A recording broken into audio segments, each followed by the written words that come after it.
Afinal, sabemos à saciedade que existem casos de caráter misto em que se conjugam o mundo espiritual e o físico, exigindo, por isso, uma terapêutica igualmente mista. E também, nós estamos na Terra, sobre as leis da Terra, no momento que nós estamos vivendo na Terra. E aí, nós temos que entender que tem recomendação médica? Siga-a. Não interfiramos. E até porque naquela tarefa, naquele momento, a nossa ação é neutra.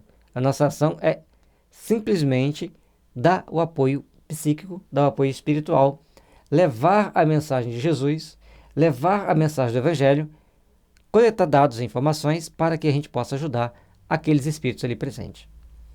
Entendendo assim, vamos ser mais úteis, vamos ser mais produtivos, vamos ser mais construtivos dentro daquilo que nós estamos nos propondo a fazer.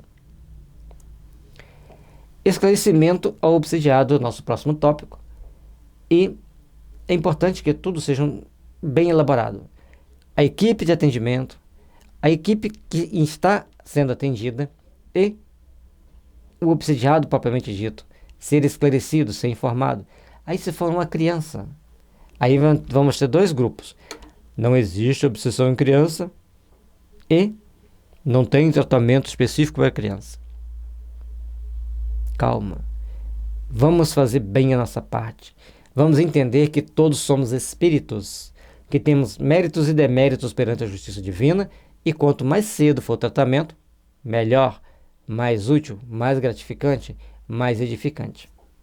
Que as luzes do Divino Mestre Jesus possam estar envolvendo a sua alma, que as bênçãos do amor e da paz possam te fortalecer, indicando o norte seguro para a sua caminhada evolutiva. Estudar a desobsessão é o caminho para a nossa redenção espiritual, para aprendermos a nos conhecer mais, a sermos mais vigilantes e procurarmos construir e edificar um mundo de paz e harmonia nos corações que estão diante de nós. Obsessão e Desobsessão, de Sueli Caldas-Schubert, editora FEB. Os recursos espíritas. Quais recursos espíritas nós temos para usar nos processos de obsessão e desobsessão? Todos nós, ao longo de milênios, estamos envolvidos em tramas que nos deixam, às vezes, mais ligados ao mal, às vezes menos ligados ao mal. E dentro desse processo, todos nós temos que procurar trabalhar pela nossa reforma íntima. Os grupos que reencarnam têm a obrigação de dar sustentação para grupos que ainda estão desencarnados. E, por outro lado, o grupo daqueles espíritos menos endividados que não reencarnaram também tem que dar sustentação para os que reencarnaram e para os que ainda vão reencarnar. Então, nós temos que entender que é um trabalho de equipe, um trabalho de grupo. À medida que nós, como espíritas encarnados, vamos procurando ajudar espíritos desencarnados, somos auxiliados também por espíritos desencarnados. E à medida que a gente ajuda espíritos encarnados, a gente também ajuda espíritos desencarnados e nos tornamos protegidos dos bons espíritos que estão desencarnados. Não é jogo de palavras. Então, nós temos 3 grupos, vamos colocar 4. Um grupo de espíritos bons, que estão lá para amparar, para ajudar. Um grupo de espíritos ainda em conflito, em confusão, não são maus. Eu prefiro falar que estão em conflito e em confusão, porque na hora que são esclarecidos, eles deixam exalar a sua bondade, eles estão lá para perturbar, ou para pedirem ajuda. E encarnados tem os grupos dos mais variados. Principalmente, vamos selecionar 2, aqueles que estão para ajudar e aqueles que estão para ser ajudados. Na realidade, todos se autoajudam, indistintamente os 4 grupos se autoajudam. Esses 4 grupos, ao começarem o trabalho de autoesclarecimento, quanto maior eles se investirem das capas do Evangelho, mais eles vão se fortalecendo para se limparem das suas mazelas, das suas dúvidas, das suas vinganças, dos seus ódios. Lógico que esse limpar é entre aspas, mas vamos entender que a gente está fazendo uma autodesintoxicação, buscando mais equilíbrio mental e emocional e entendendo a necessidade de ajudar, de amparar, para proteger, para ampliar nosso campo psíquico no sentido de proteger mais pessoas encarnadas e desencarnadas. É um trabalho que todos nós, investidos do sentimento de amor, vamos procurar impulsionar para que as forças do bem nos garantam, nos sustentem, nos dê suporte. recorre aos recursos espíritas, ora e ora sempre, para adquirir resistência contra o mal que, infelizmente, ainda reside em nós. Permuta conversação enobrecida, pois as boas palavras renovam as disposições espirituais. Entendendo esse processo de autoiluminação, de autoeducação, nós vamos nos autoimpulsionando para o bem, nós vamos nos autoimpulsionando para as realizações do bem. Ao começarmos a fazer essa autorrealização para o bem, nós vamos então começando a criar forças psíquicas em nós para sermos menos suscetíveis da ação do mal. Então, a gente vê hoje no mundo tantas pessoas passando por tantas dificuldades, tantos conflitos. E aí existe uma causa e um efeito. A partir do momento que a gente entende que existe uma causa e um efeito, nós vamos entender que se nós começarmos a trabalhar para o bem, começarmos a nos evangelizar, nós estaremos ajudando os espíritos a trabalharem para o bem, a se evangelizarem. Com o passar do tempo, todos estarão unidos no ideal de força, no ideal de amor, e essa força do amor vai impulsionando todos para o caminho do bem. Parece um pouco utópico, mas é assim que vai realizar. Quantos anos vamos levar para isso? Depende de cada um de nós. Utiliza recursos do passe socorrista, rearticulando as forças em desalinho. Serve um vaso de água fluidificada, restaurando a harmonia das células em desajustamento e, sobretudo, realiza um bom serviço. Florações Evangélicas pelo Espírito Joana de Anjos, de Valdo Pereira Franco, capítulo 51. Ao começarmos a desenvolver os bons sentimentos, ao começarmos a desenvolver o impulsionar das luzes divinas para que o bem se estabeleça nos corações humanos, nós estaremos, assim, sendo instrumentos do bem. E aí, na doutrina espírita, nos dá várias possibilidades de nós aprendermos a servir ao bem com o bem. Coisas simples que estarão ao nosso alcance, como orar sempre para que a gente possa resistir ao mal, conversações enobrecidas, boas conversas, bons sentimentos para que a gente possa se fortalecer no bem e renovar nossas disposições espirituais. Uma conversação, problema visto. Os recursos do passe para reharmonizar as nossas forças em desalinho, a água fluidificada que vai começar a restabelecer harmonias celulares, principalmente em nível psíquico, e fazer o serviço no bem, bem feito, com amor e caridade. São tópicos importantes para a gente realinhar a nossa mente com as forças do bem. Fazendo isso, nós estaremos construindo um amanhã melhor para todos nós. No âmbito geral, todos os ensinamentos do Espiritismo constituem preciosos recursos na obtenção da cura espiritual de que todos carecemos, enfermos da alma, doentes em processo de tratamento de longo curso, pois que somente agora despertamos para a realidade do nosso próprio estado íntimo. Encontramos no cristianismo redivivo a única terapêutica em condições de nos tornar sãos. Tem muita informação nesse parágrafo. Nós temos que começar a entender que perdemos tempo demais. Ao longo de milênios e milênios, nós perdemos tempos, passamos por situações que não deveria passar, criamos condições que não deveríamos construir, e com isso, nós estamos hoje aqui na Terra, nas condições atuais, procurando nos estabelecer intimamente, procurando nos fortalecer, procurando nos construir. Para isso, precisamos então começar a pensar, a edificar e começar também a construir o nosso mundo íntimo, nos fortalecendo, nos impulsionando, para que todos nós tenhamos um dia as devidas condições de sermos um bom espírito ou até mesmo um espírito superior. Mas estar na Terra significa estar sob o guante de pesadas chibatadas. Às vezes das nossas próprias invigilâncias e às vezes daqueles que não têm vigilância suficiente e estão em torno de nós criando problemas para nós. Ter sabedoria para enfrentarmos essas dificuldades resulta no crescimento, porque somos almas enfermas, doentes em processo de tratamento de longo curso. Não vamos fazer assim e ficar bons. Não vamos fazer assim e nos tornarmos espíritos superiores.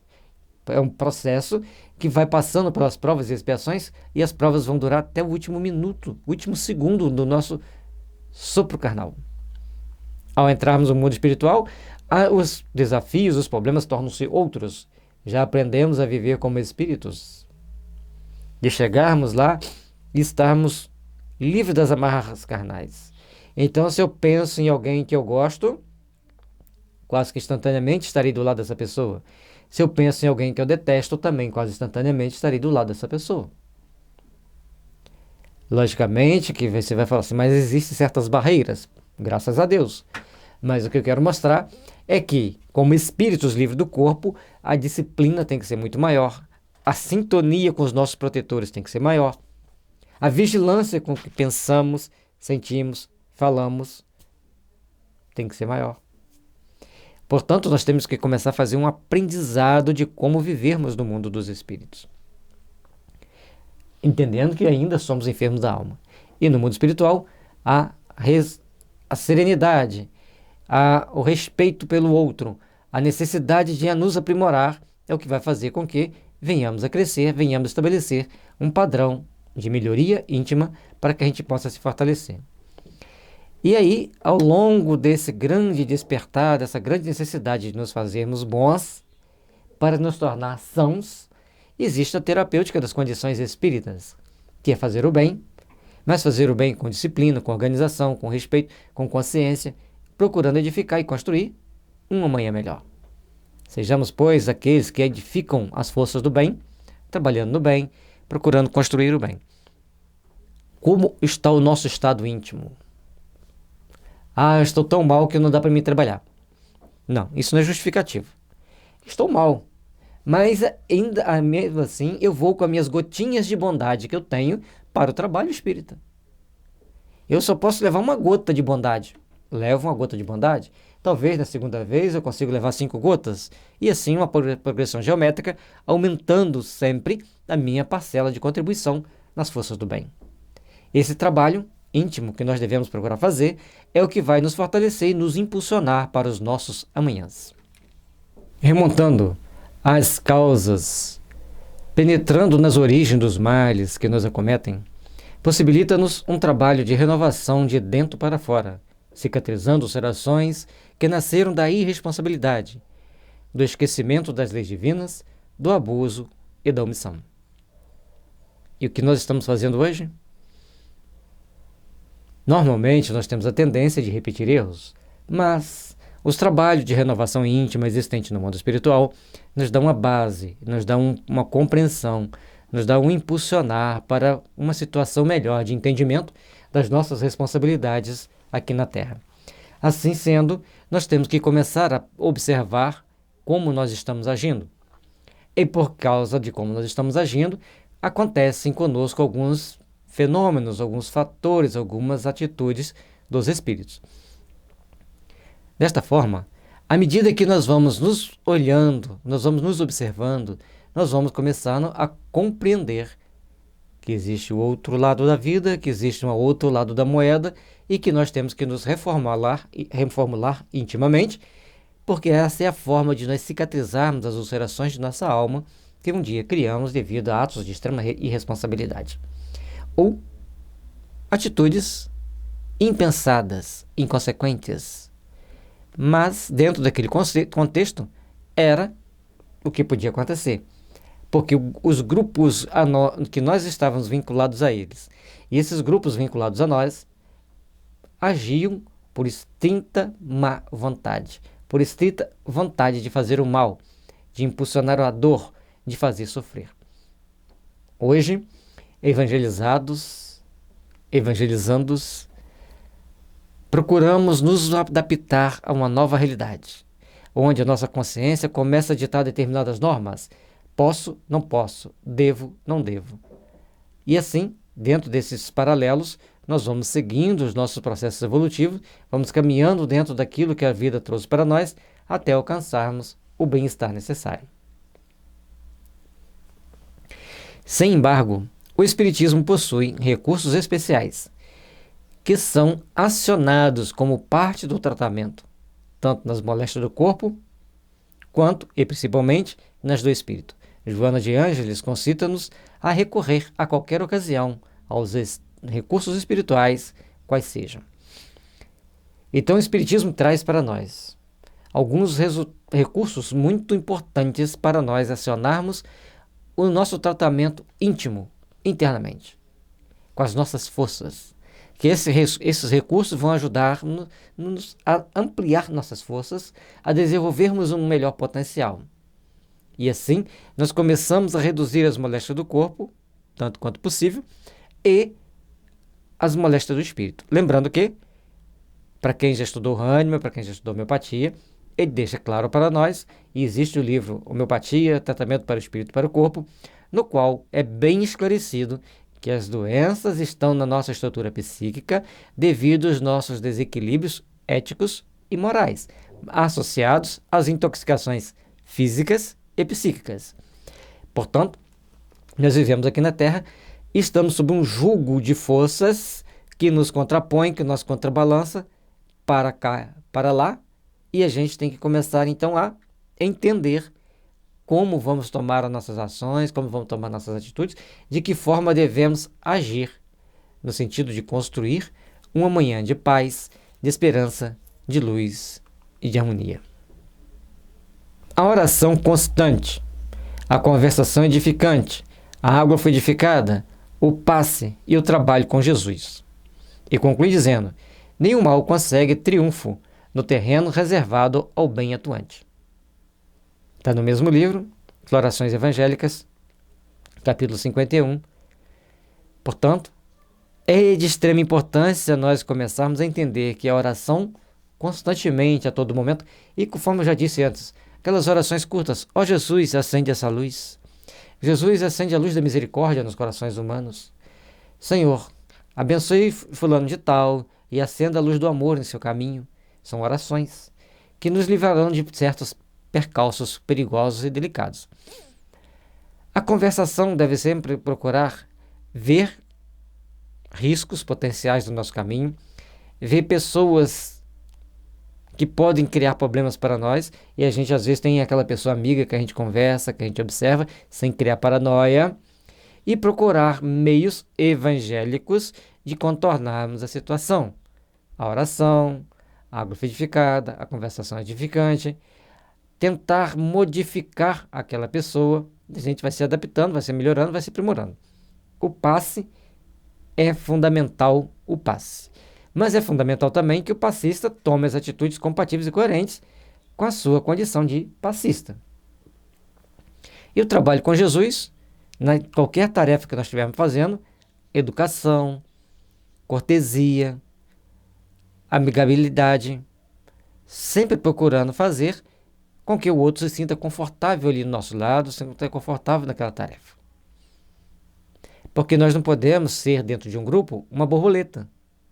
Está sempre ali empavonado, roupinha bonitinha, cheirosinha, todo colorido, um par de sapato por dia, palavrinhas bonitinhas aqui, palavrinhas bonitas ali, mas nos bastidores estamos botando nossos ovos, que virarão largata, que comerão as flores mais bonitas e mais valiosas do jardim. Portanto, não podemos ser uma borboleta dentro de uma estrutura espírita. Precisamos ser uma abelha. Vamos fazer bem o nosso serviço, dar as ferroadas quando precisa e manter o respeito devido entre nós e a solidariedade devida entre nós. Lembrando que a abelha trabalham dentro da colmeia rigorosamente dentro daquilo que foi estabelecido para o bom andamento, para o bom funcionamento. E, logicamente, que a central, a direção da casa espírita, eles têm que ter sensibilidade, têm que ter respeito, têm que ter cordialidade e seguir tudo isso que a gente falou. Oração constante, conversação edificante ainda, água fluidificada, o passe, o trabalho com Jesus. E, lógico, tendo a possibilidade de alguém fazer um curso de homeopatia, que a homeopatia é livre no Brasil para quem quiser fazer o curso, e a homeopatia, quanto bem aplicada, ajuda muito nos trabalhos de desobsessão e principalmente para ajudar a equipe mediúnica a ter mais saúde, a ter mais equilíbrio. Mas precisa ser bem empregada.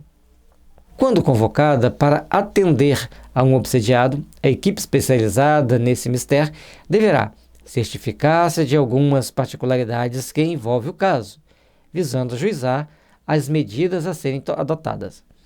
Você tem que ir à casa onde tem uma pessoa obsediada. Mas como que ele é? O que ele está?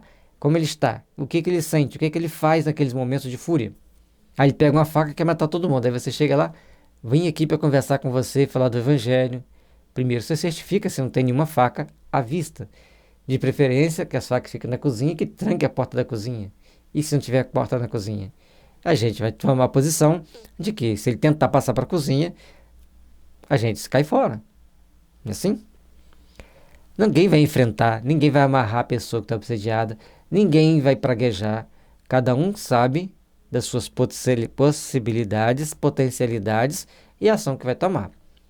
Logicamente que, diante de uma pessoa que está tendo surtos e mais surtos psíquicos, vamos falar assim na nossa linguagem leiga, e dentro desses surtos psíquicos ela fica muito violenta, a equipe tem que se preparar, bem preparada. E às vezes até mais seguro na primeira visita, faça lá de fora, na porta, dentro do carro. Faz a leitura, faz a oração inicial, a leitura, o comentário, o passe à distância, a prece final, vai embora. Nas próximas vezes, a pessoa começa, então, a poder entrar naquela casa. Tudo tem que ser prudência. A gente está dando um exemplo extremo, mas existe entre um extremo mau e um extremo passivo, mais dócil, mais que aceita-se mais ao diálogo, aceita mais a conversa, existe uma grande distância. Outro fato lembrado, que é importante lembrar, André Luiz nos ressalta muito bem. Local de incorporação dos médiuns é na casa espírita, na sala mediúnica. Ah, mas eu estou atendendo essa pessoa e tenho toda a certeza que eu posso receber o obsessor dele aqui, que o meu dirigente vai dar conta de conversar com ele e vai estar tudo certo. Olha, um caso esporádico é um caso esporádico. Fazer disso regra, não podemos. E aí, na hora de fazer visita, procurar saber as particularidades, o que a pessoa faz, quais as ações a pessoa toma, para que a equipe vá centrada, pensando exatamente nas possibilidades que tem para realizar o melhor. Tratando-se de problemática mais grave, como subjugação e possessão, as providências têm caráter de emergência, pois, tal como sucede no atendimento hospitalar, o enfermo deverá ser atendido com a máxima presteza possível. E aqui deverá ocorrer ao pronto-socorro, adotando as medidas adequadas. Nós não podemos, nesse momento, chegar e falar assim, não, eu vou lá e vamos tomar as devidas providências. Não, a família, com o obsediado, vá até a casa espírita. Ou, na reunião mediúnica, faça as orações por ele, peça aos mentores para fazer o primeiro trabalho, os trabalhos básicos, para que a gente possa ir fisicamente com a equipe encarnada. Então, quando se trata de alteração mental, nós não somos da área da alteração mental técnica, considerada pela lei. Nós somos da área da alteração mental psíquica, desconhecida pela lei. Façamos a nossa parte com os recursos que temos em mão. Dentro da nossa possibilidade, colocando na prioridade, fazendo os devidos atendimentos. E a segunda parte, a parte mais técnica, que é precisar procurar um especialista da área da medicina, é com a família e com o obsediado. A equipe tem que se abster de dar opinião. Ah, mas é uma pessoa muito amiga nossa, eu conheço alguém muito expert nessa área, e inclusive aceita a doutrina espírita, posso indicar? Toda regra tem exceção, toda exceção tem regra. Um caso muito particular como esse, você pode e deve indicar quem você conhece. Mas numa casa, numa família que você nem sabe quem são, deixe eles procurarem. A menos que a espiritualidade passe com segurança para vocês. Pode indicar tal endereço, tal telefone, tal pessoa que é útil e a gente vai fazer todo o proceder para que tudo dê certo.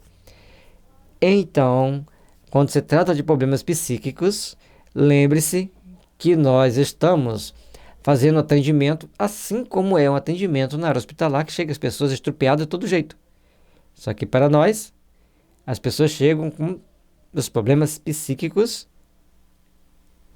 aflorados e o mundo os vê como um problema mental totalmente ligado ao físico.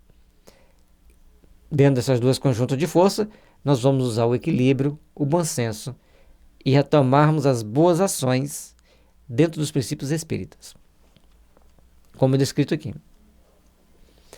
Geralmente, o paciente é levado ao centro espírita para passe e orientação espiritual, mas em ocasiões de maior gravidade, é provável que um ou alguns membros da obsessão sejam chamados para atender no próprio local onde se encontra o companheiro necessitado. Esse atendimento suscita, obviamente, uma série de preocupações. Acabou que a gente antecipou o assunto, já explicamos antes. Aquela pessoa que está doente, que hoje os terapeutas falam cliente, ele tem que ir até a casa espírita. Ele ir com as próprias pernas, a família levá-lo, estarem juntos. Para a equipe ir até ele, as condições são muito delicadas. Precisamos estar bem atentos, precisamos estar bem vigilantes para tomarmos as atitudes compatíveis com a segurança do grupo que vai atender e com a segurança da família daquela pessoa que está doente. A partir dessas ações bem meditadas, bem padronizadas, nós vamos alcançar o objetivo necessário, a ação necessária para podermos oferecer o melhor de nós em condições seguras, compatíveis e coerentes com aquilo que nós esperamos que é necessário fazer para o outro e com o outro. E principalmente para a segurança do grupo da desobsessão. No livro do André Luiz, chama Desobsessão, que eu entendo que na época do André Luiz, reuniões mediúnicas eram sempre chamadas de desobsessão, na época que o livro foi escrito. Então, hoje, criou-se 3 subdivisões: reunião de desobsessão, reunião mediúnica, reunião de desenvolvimento mediúnico. Dentro dos conceitos, nós vamos falar aqui de uma forma bem simples, ainda não achei descrito essas 3 gradações, estou colocando aqui para vocês. A reunião de desobsessão, a reunião mais sofisticada, exige um preparo mais bem preparado antes, durante e depois da reunião. Na reunião mediúnica, as pessoas também precisam de bastante preparo, precisam estar vigilantes antes, durante e depois, mas não com o rigor da desobsessão. Na tarefa de desenvolvimento mediúnico, se é desenvolvimento, as pessoas que estão ali integrando, eles estão se adaptando às regras para chegar à mediúnica, para chegar à desobsessão. E aí, cabe aos dirigentes observar quem está vestindo realmente a camisa do trabalho. E essa última frase aqui do parágrafo, o médium passista nunca deverá ir só para quaisquer atividades do seu setor, mormente em casos dessa natureza. Todo cuidado é pouco. Certa vez, minha esposa estava internada com um problema de saúde durante a gravidez, as gravidezes dela foram sempre muito delicadas, e eu dava um passe de manhã, dava um passe de tarde. Conversando isso com o dirigente da casa espírita que eu frequentava do setor de passe, ele disse: mas isso é um absurdo, você não poderia fazer isso. Mas eu fazia, com fé em Deus, nos bons espíritos, e como as pessoas dizem, confiando no meu taco. Mas ir dar um passe numa pessoa estranha, sozinho, ninguém deve fazer. Agora, entre a família, seu pai está internado, você vai visitar seu pai, você confia no seu taco, confia na sua integridade psíquica, confia nos seus mentores, você dá um passe no seu pai. Você vai visitar seu tio, que não tem as mesmas ideais espíritas que você. Os filhos dele estão lá de butuca para saber se você vai usar uma palavrinha espírita. Você não vai dar passe. Você só vai conversar. E a conversa edificante, é um passe. Então, e se é uma pessoa estranha à sua família, mas é um muito amigo seu, colega de tarefa, já fizeram tarefa juntos, só que agora ele está passando por um momento que está doente. Eu daria o passe, mesmo estando sozinho. Aí você vai pensar se você dá conta de dar o passe ou não. Cada um sabe até onde pode ir. Ah, então você se acha mais? Não. A gente faz aquilo que dá conta, faz aquilo, às vezes, por atrevimento, e os nossos protetores arrepiam os cabelos lá para nos ajudar, mas às vezes a gente faz bem intuído pelos nossos amigos espirituais. Então, todas essas situações são situações para a gente meditar, para a gente refletir e para a gente pensar nas possibilidades de fazer ou de não fazer aquilo que é necessário, aquilo que é importante e aquilo que é seguro. É seguro? Faz. Agora, se você já quer dar o passe, chama um companheiro de tarefa, vai os dois juntos, combina o dia e horário, avisa a espiritualidade amiga que naquele dia e horário vocês irão, e eles mobilizarão todas as forças, todos os técnicos necessários para vocês estarem seguros naquele momento. Então, os recursos do passe são de suma importância, mas tem regras. No caso, eu faço uma tarefa chamada visita aos lares e hospitais. A visita aos lares e hospitais é para visitar pessoas doentes. Então vai eu e mais uma pessoa. Numa outra casa que eu já trabalhei, iam de 3 a 4. Não podia ir 2. Nesta casa que eu trabalho agora, é um passe por dia. Às vezes 2. Na outra casa, eram 3 passes. Ou 4, de acordo com a distância entre um e outro. Então, por isso, tinha que ter mais pessoas. Tudo é aprendizado, tudo é crescimento, tudo é aprimoramento. E nesses assuntos nós nunca vamos dar a última palavra. Por mais que eu explique aqui, que a gente faça um seminário sobre esse parágrafo aqui, que dá para fazer um seminário só sobre isso aqui, não vamos esgotar o assunto. Sempre vigilância, prudência, estudo, para que a gente possa caminhar com segurança. E para levar o concurso eficiente e fraterno, deve buscar na prece e na leitura de uma página espírita a sintonia fundamental com o alto. Esse preparo deve ser efetuado a partir do chamamento emergencial, nos instantes que antecedem a ida dos passistas ao lar fraterno. Aí vem outro detalhe importante. Não adianta a gente chegar para fazer a oração, fazer a leitura lá. É importante nos preparar cá. Reunir o grupo, pega lá aquela série do Evangelho do Emmanuel, que está lá, A Minha Verdade e Vida, Pão Nosso, Fonte Viva, Ceifa de Luz, Palavra de Vida Eterna, um daqueles livros. Leiam a página, meditem sobre aquela página, façam pequenos comentários, oração, sai conversa edificante, chega lá, prece inicial, leitura, comentário, passe, oração. Seguindo esse ritmo, seguindo esse padrão, a gente vai estar bem seguro, bem ciente daquilo que está acontecendo dentro do grupo, dentro das nossas possibilidades de entendimento, claro, e vamos procurar agir no bem. Aí vem mais um detalhe que o André Luiz também deixa lá no Desobsessão. Vamos pegar essa carona lá no Desobsessão. Talvez até ela fale aqui na frente. Esse grupo de 2 ou 3 pessoas, se eles forem para a mesma reunião mediúnica, para a mesma reunião de desobsessão, para a mesma reunião de desenvolvimento mediúnico, o fruto do trabalho vai ser melhor. Vai ser mais construtivo, mais conciso. E é de preferência que esse trabalho seja feito no dia anterior à reunião. Já estabelecido. Se a minha reunião é quarta-feira, na terça eu vou fazer a visita.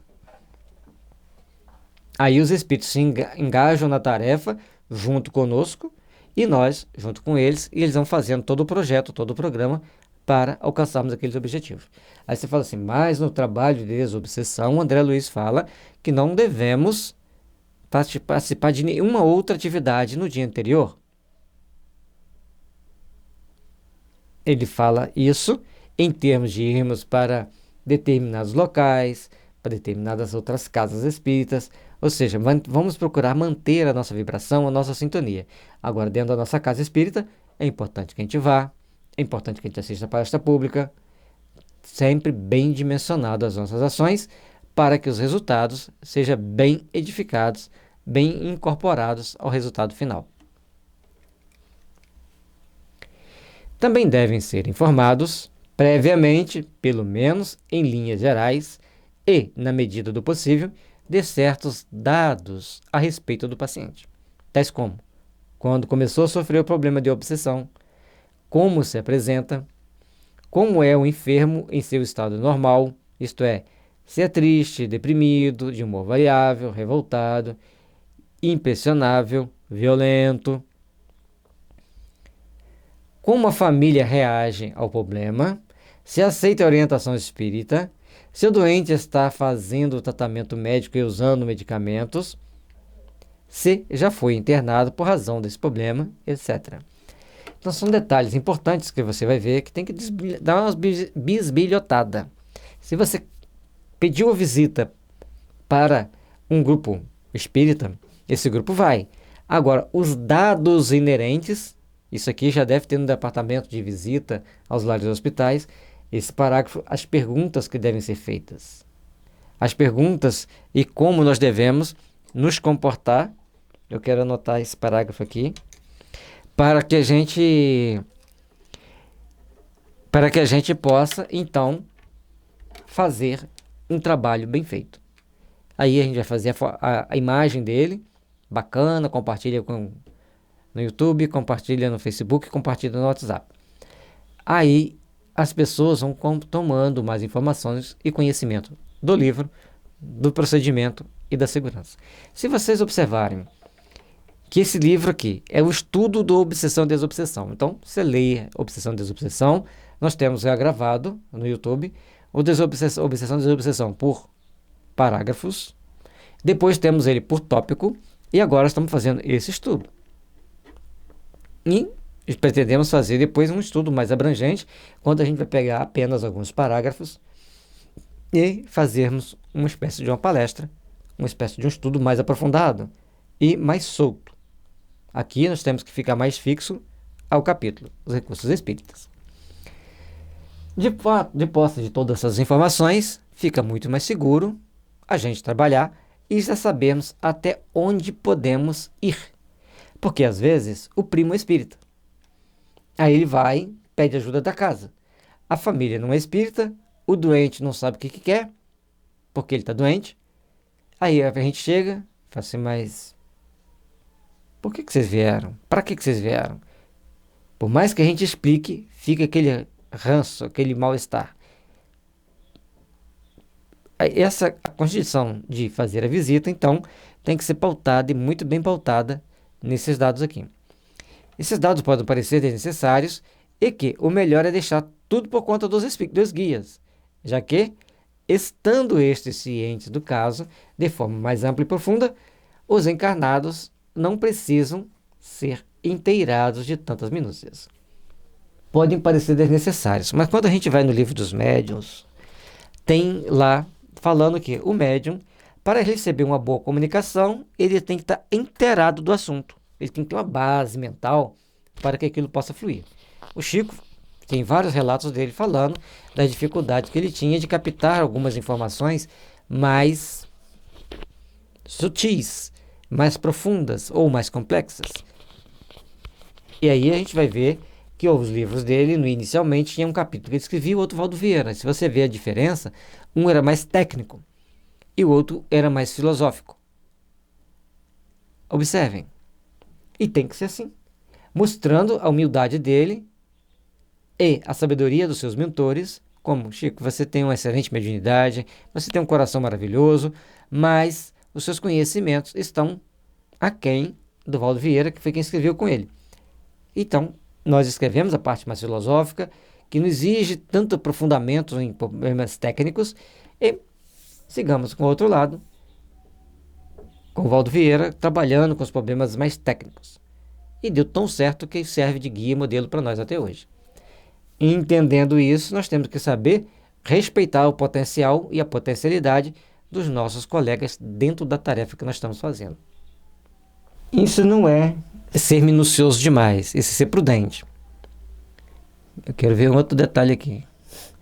Aqui. Se já foi internado ou se toma remédio, é um dado importante. Que se toma remédio, a gente vai estar mais ou menos seguro.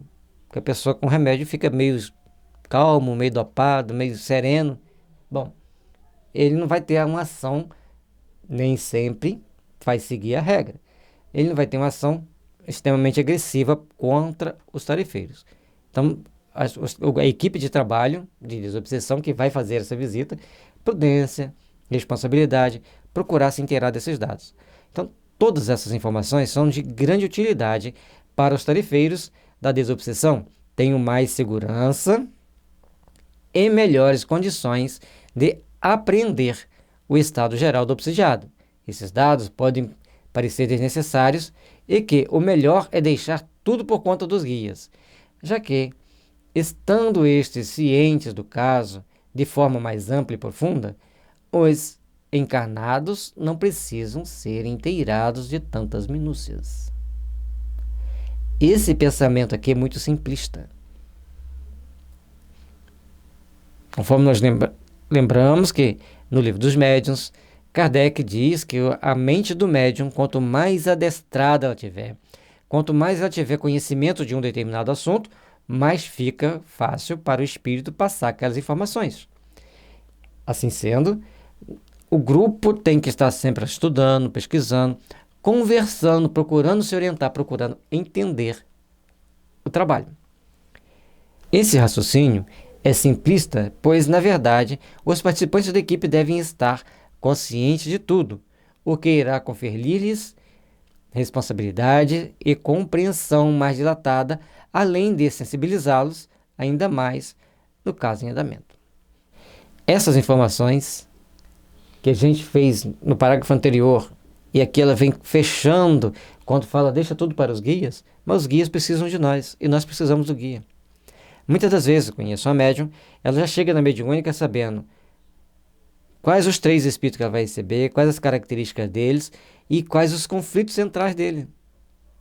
Porque os mentores já passam para ela, ó, tem João, José e Maria. João tem esse problema, José tem esse problema, Maria tem esse problema.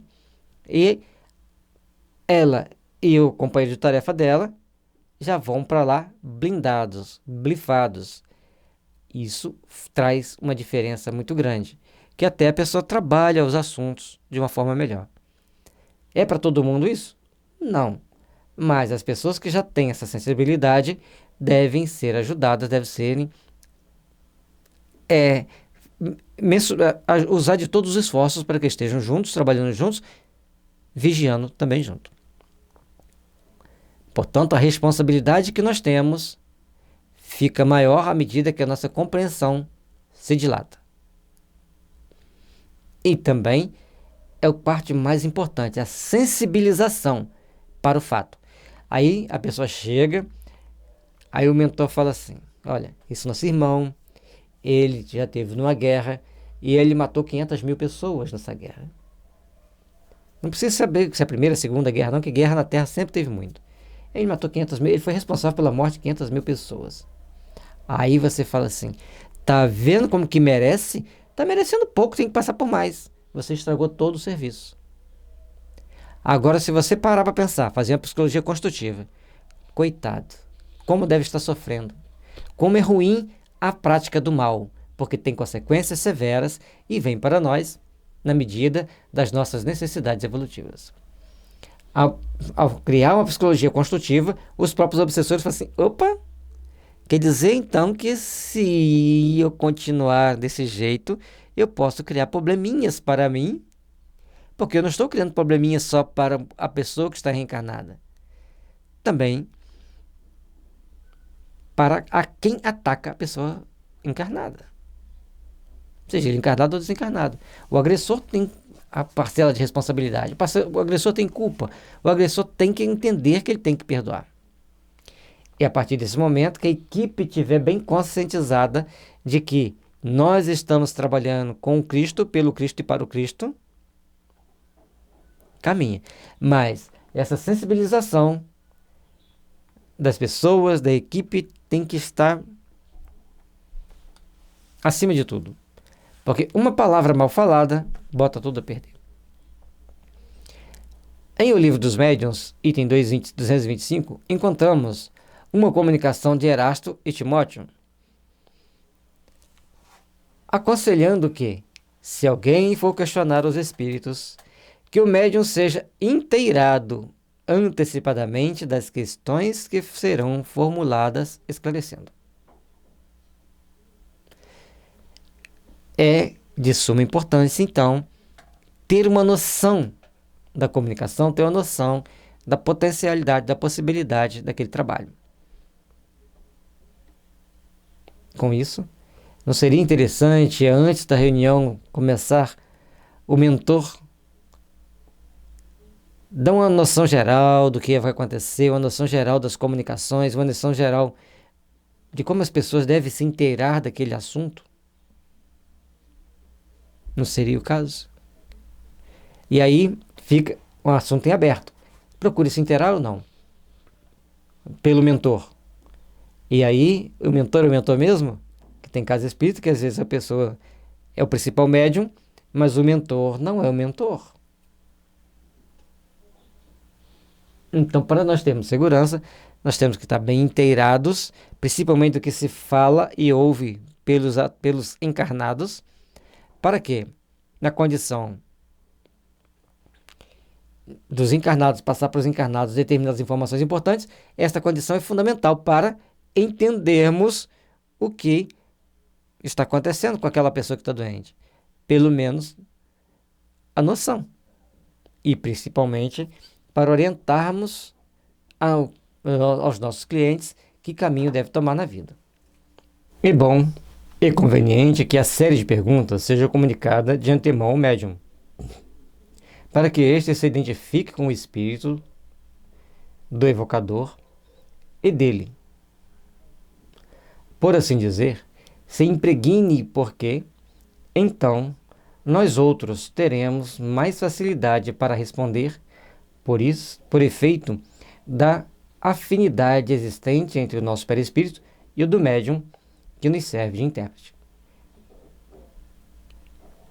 Se vai atender ao obsidiado e procura obter mais informações, o médium e mais um, o passista ou dialogador e o médium que vai receber a comunicação, se eles procuram se inteirar, quanto mais eles se inteiram do assunto, mais vínculo eles criam com o espírito que está atacando aquela família. Mas a visita aos lares não é feita por todas as pessoas que participam de mediúnica. É feita por qualquer um tarefeiro da casa. A mediúnica é mais exclusiva, mais restrita. Tudo bem. Por isso, as tarefas, as visitas de casos mais delicados devem ser direcionadas para quem faz parte de reuniões mediúnicas na casa. E as mais simples fica para os demais. É questão de gerência, definir prioridades, entender como devemos agir, o que devemos fazer. Ao criar essa afinidade, os espíritos que estão lá, principalmente aqueles que coordenam o trabalho, aproximam-se do médium. Por que fala de conversas úteis, conversas edificantes, conversas salutares? Ao conversarmos sobre o caso, começamos a atrair espíritos que lidam com aquele caso, tanto para prejudicar quanto para ajudar. E esse grupo, os que estão lá para ajudar, se unirão aos mentores daquela reunião mediúnica, aos mentores daquela tarefa e desempenham, então, assim, o melhor trabalho, os melhores objetivos. Tal conselho se enquadra perfeitamente naquilo que vínhamos dizendo, porque quanto mais os encarnados se identificarem com o paciente através do interesse, do cuidado, do conhecimento do seu estado, do desejo de aliviá-lo, melhores serão os resultados obtidos. Então, nada de falar se é merecimento, não tem merecimento. A necessidade dele naquele momento e a sua necessidade de ajudar ele naquele momento. Então, naquele momento ali, não tem mais esse momento da desobsessão. Esqueçam a palavra merecimento, que eu acho ela bastante contraproducente. Vamos para a necessidade de aprendizado daquela pessoa que está passando por aquele tormento e da equipe que vai socorrê-lo. Ambos vão procurar aprender, ambos vão procurar aperfeiçoarem-se. Diante disso, o trabalho flui naturalmente e com resultados muito bons. É necessário que procuremos entender que o envolvimento daquele momento e naquele momento, o envolvimento psíquico, vai fazer com que facilite o trabalho. Mas não queremos também, ou melhor, é de extrema importância também entendermos que esse envolvimento psíquico seja só psíquico. Ah, eu sou solteiro, aquela jovem é solteira, eu acho que tem algo mais para nós. Prudência, cuidado, vigilância. Não vamos criar antecipações, não vamos criar situações de acharmos que podemos resolver tudo do nosso jeito, pelo nosso prisma. Vamos trabalhar para resolver as coisas dentro do possível, na medida do possível, com as nossas possibilidades, como médium, como tarefeiro, como dialogador, como médium de sustentação, como, acima de tudo, como cristão. Não vamos sair desse campo, pelo menos na grande maioria dos casos. Com mais facilidade, atuarão as entidades do mundo maior, encontrando os medianeiros receptivos, conscientes e seguros da tarefa, o que, aliás, será igualmente captado pelos perseguidores e sua vítima. Quando a gente está bem inteirado do que vamos fazer, por exemplo, você é um técnico eletrônico e tem que consertar um rádio. Aquele fabricante que está ali, você tem o manual dele, você já consertou 10 rádios daquele lá. Quando chega um, o defeito às vezes é muito parecido. Você já vai lá, troca aquele transistor, funcionou. Você já sabe que é aquele transistor.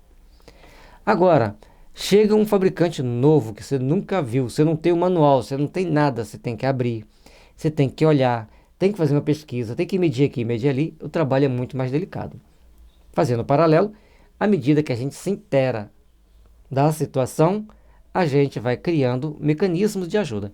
E outro detalhe importante, às vezes a gente quer está falando em dialogar com os familiares para obter resultados, para obter informações, e se for uma criança recém-nascida, ao que você tentar obter as informações, como que você vai ter a informação?